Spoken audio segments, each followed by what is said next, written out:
التراب يضمني وهو غطائي، حولي الرمال تلفني بل من ورائي، واللحد يحكي ظلمة فيها ابتلاء.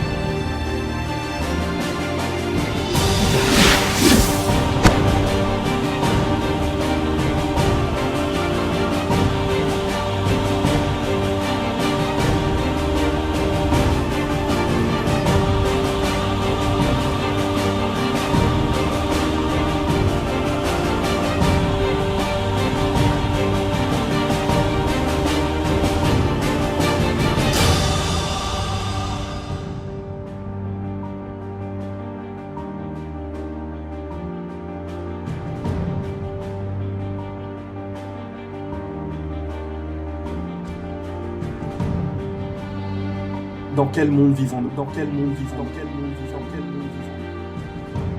Soyons honnêtes avec nous-mêmes. Nous vivons dans un monde de quoi? D'argent, de violence, de sexe, de mensonges. Tout le monde court après quoi ici-bas? L'argent, le dieu des non-croyants. N'y a-t-il pas beaucoup de personnes qui ont été kidnappées pour l'argent? N'y a-t-il pas beaucoup de personnes qui ont été tuées pour l'argent? Ces objets de fer et de papier, car c'est ce qu'ils sont. Nous y avons attaché beaucoup trop d'importance, sans nous rendre compte que viendra un jour où ils ne nous serviront plus à rien. Tout le monde aujourd'hui fait sa vie en croyant être immortel, car c'est plus ou moins le cas. Qui pense vraiment à la mort? Qui se dit un jour « je ne serai plus là » en y pensant sérieusement? Nous vivons et travaillons que pour une chose, les biens de cette vie d'ici-bas. Mais où sont nos provisions? Où sont nos provisions pour la vie de l'au-delà? Quand vous partez en voyage dans un autre pays, déjà à l'avance, vous réservez vos billets de transport, vos chambres d'hôtel, vous mettez depuis plusieurs mois de l'argent de côté. Il y a toute une préparation, n'est-ce pas? Et pour combien de temps? Combien de temps durera ce voyage? Une semaine? Un mois? Mais il y a toujours un retour. Mais gardez bien constamment à l'esprit qu'il y a un voyage auquel il n'y aura pas de retour. Et cette fois, pas d'amis ou de famille qui viennent avec vous, pas de téléphone pour appeler au secours en cas de problème, rien que vous enfermé dans cette boîte. Car fuyez-la autant que vous voulez, vivez sans y penser autant que vous voulez, la mort nous frappera tous.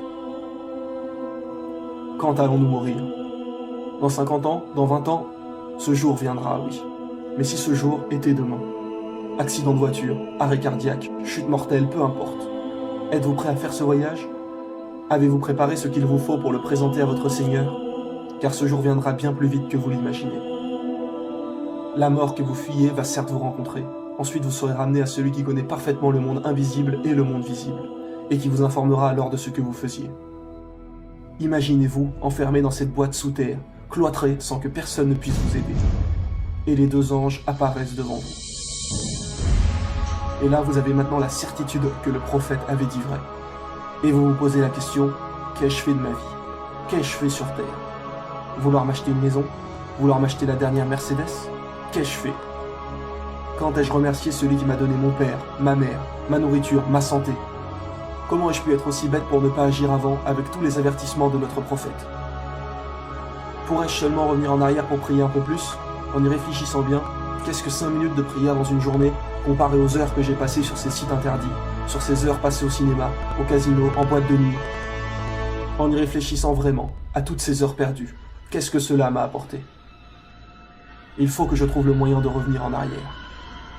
Seulement quoi? Il est trop tard. Les deux anges vous regardent et vous posent les 3 questions fondamentales qui sont: quel est ton Dieu? Quelle est ta religion? Et qui est ton prophète? En sachant cela, beaucoup de gens se rassurent tout seuls en se disant: ah, ça va, c'est facile, maintenant que je sais quelles sont les questions, je pourrai répondre. Seulement ce jour-là, ce n'est pas votre langue qui parlera, mais votre cœur. Et si vous ne croyez pas fermement en Allah et en ses prophètes, la seule réponse qui sortira de vous sera des bégaiements. Et la punition annoncée de notre Seigneur sera vérité. Pour ceux qui auront été pieux, les anges leur ouvriront une porte de l'enfer et leur diront: voilà ce que vous auriez eu si vous n'aviez pas cru en Allah. Puis ils leur ouvriront une porte du paradis et leur diront: Voilà ce que sera votre récompense pour avoir été pieux sur terre.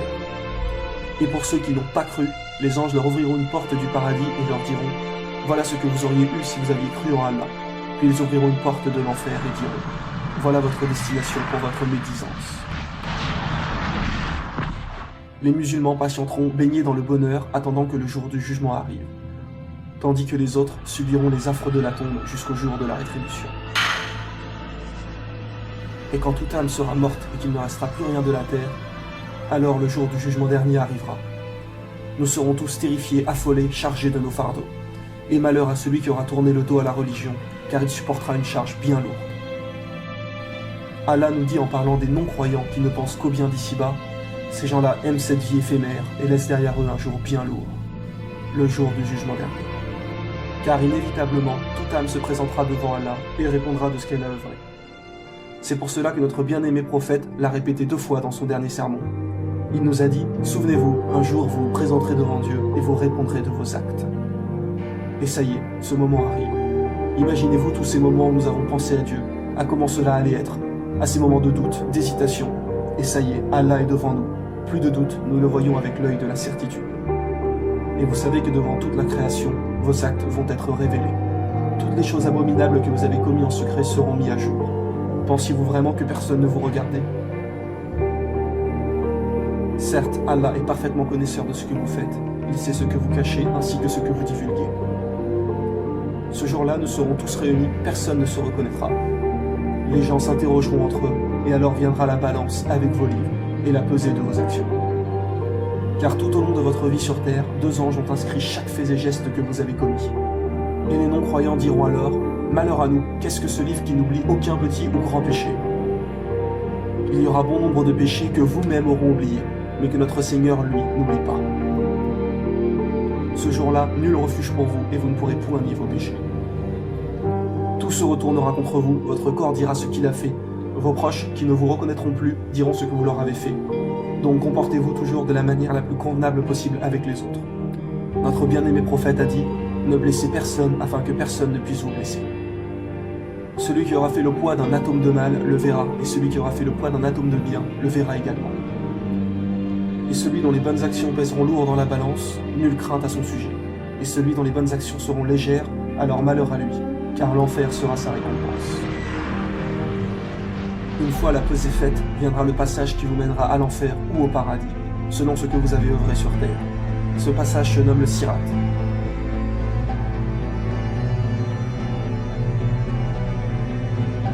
Il n'est pas un seul d'entre vous qui ne doive un jour aborder de front l'enfer. Ainsi en a décidé le Seigneur par arrêt sans appel. Nous sauverons ensuite ceux qui auront été pieux et y laisserons les réprouvés prostrés à jamais. Les gens arriveront devant le pont et commenceront à y passer selon la qualité de leurs œuvres. Certaines personnes le franchiront en un éclair. Et plus vous aurez été quelqu'un de pieux, plus votre passage se fera rapidement et simplement.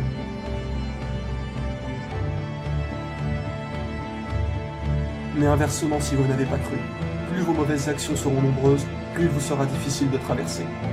Le bon se trouve dans l'obscurité la plus totale. Les croyants auront une lumière qui les éclaireront selon leurs œuvres. Donc le pieux musulman n'a aucune crainte à se faire. Sa lumière sera grande et lui éclairera bien le passage.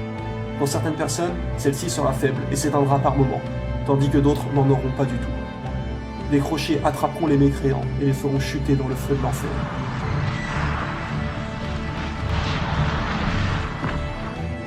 Beaucoup de gens n'ont pas voulu croire, ont crié au mensonge, ont été orgueilleux. Il leur sera dit « Entrez en enfer et goûtez au châtiment que vous traitiez de mensonge. » Imaginez-vous être en prison pour 20 ans par exemple. Imaginez-vous la souffrance que cela doit être. Pourtant, il n'y a pas de souffrance physique, seulement mentale. Mais en enfer, la souffrance est physique et mentale. Ses habitants ne cesseront jamais de brûler. Son feu est 70 fois plus chaud que celui que nous connaissons ici-bas. Imaginez seulement quelques secondes votre main dans le feu. Alors tout le corps sans cesse. Et quand quelqu'un est en prison, il lui reste toujours quelque chose. C'est l'espoir. Quelqu'un qui reste 20 ans en prison, il se dira toujours « un jour je finirai par sortir ». Il y a toujours un but qui vous fait avancer, une lueur au bout du tunnel. Mais en enfer, ce n'est pas pour 20 ans, ni pour 100 ans, mais pour l'éternité. Imaginez un peu ne jamais en sortir. Quand nous subissons quelque chose, nous savons qu'il y a une fin. Alors nous avons toujours espoir, et cette pensée qui nous dit qu'un jour cela se finira. Mais en enfer, il n'y a pas de bout du tunnel, il n'y a pas d'issue. Allah nous dit que nos peaux seront plus épaisses pour bien brûler et qu'une fois brûlées, ils nous donneront une nouvelle peau pour souffrir de nouveau. Cela est intéressant car nous avons découvert récemment que les terminaisons nerveuses sont dans la peau. C'est-à-dire que si vous vous brûlez la peau, vous allez avoir mal, mais une fois brûlée, si vous remettez cette partie au feu, vous n'aurez plus mal, car la peau est déjà consumée. Et que nous est-il dit? Certes, ceux qui ne croient pas en nos révélations, nous les ferons entrer dans le feu. Chaque fois que leur peau sera consumée, nous leur en donnerons une autre en échange, afin qu'ils goûtent au châtiment. Certes, Allah est puissant et sage. Réfléchissez bien à ces choses-là, car après, il sera trop tard. Au jour de la résurrection, Dieu demandera à celui des damnés dont le châtiment sera le plus léger: si tu possédais tout ce que tu voulais sur la terre, tout l'argent du monde, le donnerais-tu pour te racheter? Il dira oui. Et Dieu lui répondra: je t'avais pourtant demandé bien moins que cela, mais tu as préféré t'enfler d'orgueil et ne rien savoir. Mais tu as préféré t'enfler d'orgueil et ne rien savoir. Tu as préféré t'enfler d'orgueil et ne rien savoir.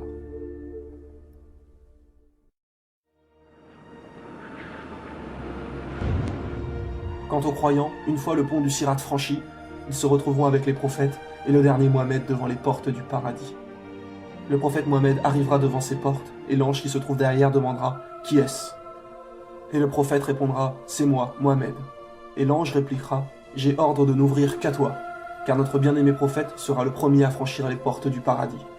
Suivront ensuite tous les autres prophètes.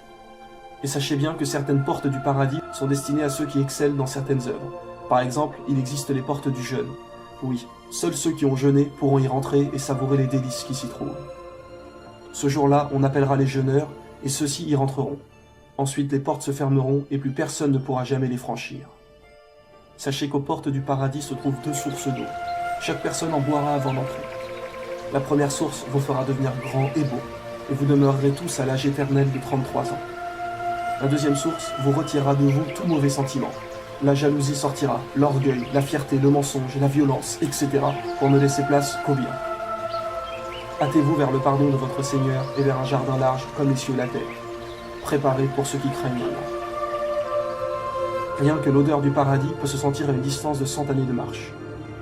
Imaginez-vous devant ces immenses portes qui s'ouvrent pour vous. Les portes du paradis sont très larges. Une marche de 40 années sépare un battant de l'autre. Et pourtant, ceux qui entreront au paradis seront en si grand nombre que ces passages regorgeront. Vous voilà franchir ces portes, où vous entendrez les anges vous dire: paix sur vous, entrez au paradis pour y demeurer immortel. Vous ne subirez plus jamais aucune difficulté. Derrière ces portes, la maladie n'existe plus. Le trop froid n'existe plus, le trop chaud n'existe plus. Vous ne serez plus jamais triste, plus jamais stressé. Vous n'aurez plus jamais mal nulle part, ne serait-ce qu'un fourmillement dans les pieds. Aucun ennui, aucune lassitude. Les gens auront leur domaine à eux, immense. Quoi qu'il arrive, vous ne pourrez jamais être triste et vous obtiendrez tout ce que vous désirez. Allah, notre Seigneur, nous demandera ce que nous voulons. Il nous suffira simplement de demander. La nourriture du paradis ne sera pas la même qu'ici-bas. Tout sera d'un goût les plus parfaits. Des choses que nous ne pouvons même pas imaginer. Lorsque vous rentrerez, on vous sera dit: voici le jour qui vous a été promis. Élancez-vous vers le pardon de votre Seigneur et vers un jardin large comme le ciel et la terre, préparé pour ceux qui auront cru en Allah et en ses prophètes. Telle est la grâce d'Allah, il la donne à qui il veut. Allah est le maître de la grâce incommensurable. Allah nous a dit également dans le Coran, et voilà l'énorme succès. Le paradis contient tous les aspects du bonheur spirituel et corporel. Vous y trouverez ce que vous désirez, vous obtiendrez ce que vous demanderez. Voilà la description du paradis qui a été promis aux pieux. Il y aura là des ruisseaux d'une eau jamais malodorante, et des ruisseaux d'un lait au goût inaltérable, et des ruisseaux d'un vin délicieux à boire, ainsi que des ruisseaux d'un miel purifié. Et il y a là pour eux des fruits de toutes sortes, ainsi qu'un pardon de la part de leur Seigneur. Gardez bien en tête qu'il ne s'agit là que d'un minuscule échantillon de ce que vous trouverez au paradis, et que Allah ne nous a dévoilé qu'une infime partie de ce qui s'y trouve. Mais notre Seigneur nous a bien précisé: j'ai préparé pour mes pieux serviteurs ce que nul œil n'a jamais vu, ce que nulle oreille n'a jamais entendu et ce que nul cœur ne peut imaginer. Ne troquez pas votre vie éternelle pour la vie éphémère. Notre bien-aimé prophète a dit: au jour du jugement, il y aura 70 000 personnes qui passeront sans épreuve, châtiment ou jugement. Ceux qui auront été les plus pieux. Alors gardez toujours à l'esprit, qu'en est-il des autres? La vérité conduit à la piété, et la piété conduit au paradis.